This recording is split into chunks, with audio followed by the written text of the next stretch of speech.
Hello friends, welcome to my channel study for you.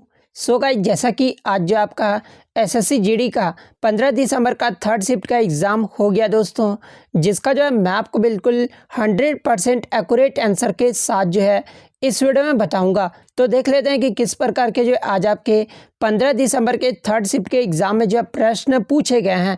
उससे पहले एक बात और दोस्तों, कि जिन्होंने भी अगर चैनल को सब्सक्राइब नहीं किया है तो एसएससी जीडी से रिलेटेड पल पल की अपडेट के लिए जो है चैनल को सब्सक्राइब ज़रूर कर दीजिएगा। और बगल में ही आपको एक बेल आइकन यानी घंटे का निशान भी दिख रहा होगा, तो आप उसे भी जो ज़रूर प्रेस कर दीजिएगा। तो चलिए वीडियो को स्टार्ट करते हैं। तो थर्ड शिफ्ट में जो आपका पहला क्वेश्चन आया था कि सूरज कुंड मेला ये जो है किस राज्य में लगता है। तो देखिए, ये जो सूरज कुंड मेला है ना, ये हरियाणा के प्रसिद्ध जिला फरीदाबाद में आयोजित किया जाता है। तो राज्य पूछा गया था, तो हरियाणा आपका करेक्ट आंसर हो जाएगा।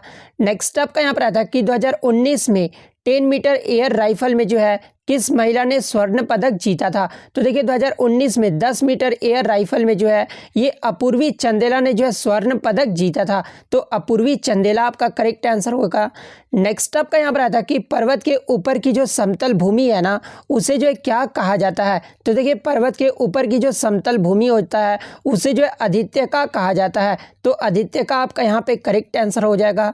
नेक्स्ट आपका यहाँ पर आया था कि ताजमहल या फिर आगरा पूछा गया था। तो देखिए, ये जो है किस नदी के किनारे स्थित है। तो देखिए, ये जो ताजमहल है ना, ये यमुना नदी के किनारे स्थित है। तो यमुना नदी आपका करेक्ट होगा। नेक्स्ट क्वेश्चन आपका यहाँ पर आया था कि सिंधु जल समझौता 1960 के तहत जो है भारत सिंधु नदी से कितना % जो है पानी लेता है। जो आपका सिंधु जल समझौता 1960 में हुआ था ना, उसमें जो है भारत सिंधु नदी से जो है 20% पानी जो है वो लेता है। तो 20% आपका करेक्ट होगा।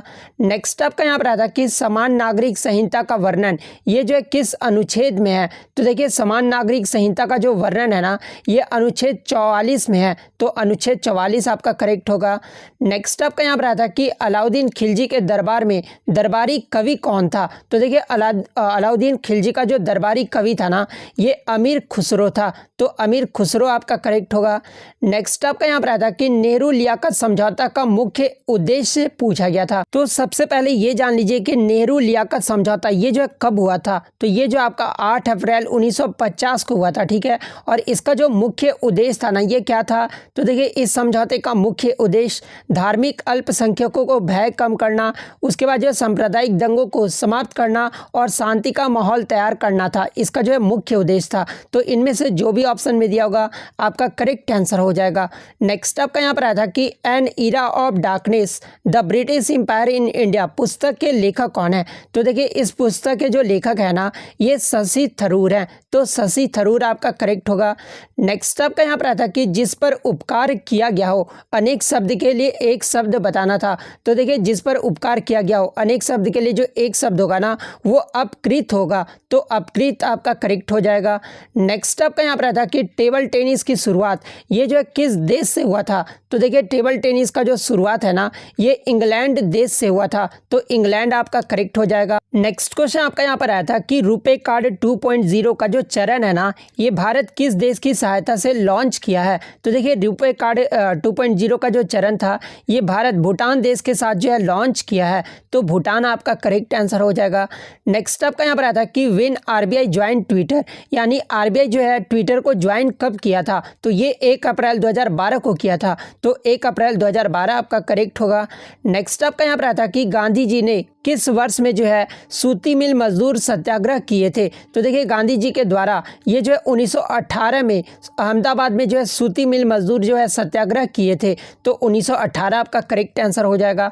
नेक्स्ट आपका यहाँ पर आता है कि टोरस जल संधि ये जो है किसके बीच की जल संधि है। तो देखिए, ये जो टोरस जल संधि है ना, ये ऑस्ट्रेलिया और नया गिनी द्वीप के बीच की जो है जल संधि है। तो ऑस्ट्रेलिया और नया गिनी द्वीप जो है आपका करेक्ट आंसर हो जाएगा। बात कर ले टोरस जल संधि ये जो है आपस में किसको जोड़ता है। तो देखिए, ये जो टोरस जल संधि है ना, ये पापुआ की खाड़ी एवं अराफुरा न्यूगिनी सागर को जो है आपस में जोड़ता है। तो ये फैक्ट भी आपको ध्यान में रखना है। नेक्स्ट क्वेश्चन आपका यहाँ पर आया था कि देवता कुछ कर जाना मुहावरे का अर्थ पूछा गया था। तो देखिए देवता कुछ कर जाना मुहावरे का जो अर्थ होता है ना वो अत्यंत भयभीत हो जाना यानी कि डर जाना या फिर होश गायब हो जाना होता है। तो इनमें से जो भी ऑप्शन में दिया होगा वो आपका करेक्ट आंसर हो जाएगा। नेक्स्ट आपका यहाँ पर आया था कि आपदा प्रबंधन का प्रमुख ये जो है कौन होता है। तो देखिए आपदा प्रबंधन का जो प्रमुख है ना ये कृषि मंत्रालय होते हैं। तो कृषि मंत्रालय आपका करेक्ट होगा। नेक्स्ट आपका यहाँ पर आया था कि ग्लोबल ह्यूमैनिटेरियन अवार्ड 2020 ये जो है किसे दिया गया है। तो देखिए ग्लोबल ह्यूमैनिटेरियन अवार्ड 2020 जो है ये सचिन अवस्थी को दिया गया है। तो सचिन अवस्थी आपका करेक्ट होगा। नेक्स्ट आपका कमल का जो है प्रवाचित शब्द पूछा गया था। तो देखिए कमल का जो प्रवाची शब्द होता है नलिन होता, अरविंद होता, उत्पल होता, अम्बोज होता, ताम्रस, पुष्कर, महपल, वनज, कंज, सरसीज, राजीव, पद्म, पंकज, नीरज, सरोज, जलज, जलजात ये सब जो होते हैं आपके कमल के प्रवाची शब्द होते हैं। जहाँ पे ऑप्शन में आपका अम्बोज दिया हुआ था तो अम्बोज आपका यहाँ पे करेक्ट आंसर हो जाएगा। नेक्स्ट आपका यहाँ पर आया था कि पुष्प का जो प्रवाची शब्द पूछा गया था। जहाँ पे ऑप्शन में आपका प्रसून दिया हुआ था। तो देखिए पुष्प का जो प्रवाची शब्द होता है ना वो प्रसून होता है। तो प्रसून आपका करेक्ट हो जाएगा। नेक्स्ट आपका मौन का जो विलोम शब्द पूछा गया था। देखिए किसी बच्चे ने बताया कि मौन का प्रवाची शब्द पूछा गया था और कुछ बच्चों ने बताया कि मौन का विलोम शब्द पूछा गया था, लेकिन ज़्यादातर बच्चों ने बताया कि मौन का जो है विलोम शब्द पूछा गया था। तो देखिए मौन का जो विलोम शब्द होता है ना वो मुखर होता है। तो मुखर आपका करेक्ट आंसर हो जाएगा। नेक्स्ट आपका आंखों में धूल झोंकना मुहावरे का अर्थ पूछा गया था। तो देखिए आंखों में धूल झोंकना मुहावरे का जो सही अर्थ होता है ना वो धोखा देना होता है। तो धोखा देना आपका करेक्ट आंसर हो जाएगा। नेक्स्ट क्वेश्चन आपका यहाँ पर आया था कि पूजनीय का जो है शुद्ध रूप पूछा गया था। तो देखिए पूजनीय का जो शुद्ध रूप होता है ना वो ये होता है। तो ये आपका यहाँ पे करेक्ट हो जाएगा। नेक्स्ट आपका यहाँ पर जो है सौहार्द्र का जो है शुद्ध वर्तनी पूछा गया था। तो देखिए सौहार्द्र का जो शुद्ध वर्तनी होता है ना वो ऑप्शन सी होता है। तो ऑप्शन सी पे जिन्होंने भी टिक किया होगा ना उनका यहाँ पे सही हो जाएगा। तो इतने क्वेश्चन जो है थर्ड शिफ्ट में आपके पूछे गए थे। अगर वीडियो अच्छी लगी हो तो वीडियो को जो है लाइक ज़रूर कर दीजिएगा। चैनल पर नया है तो चैनल को सब्सक्राइब ज़रूर कर दीजिएगा किसी भी एग्जाम का रियल एनालिसिस पाने के लिए। और अगर वीडियो अच्छी लगी हो तो वीडियो को जो है लाइक ज़रूर कर दीजिएगा। तो मिलते हैं नेक्स्ट वीडियो में, तब तक thank you, all the best.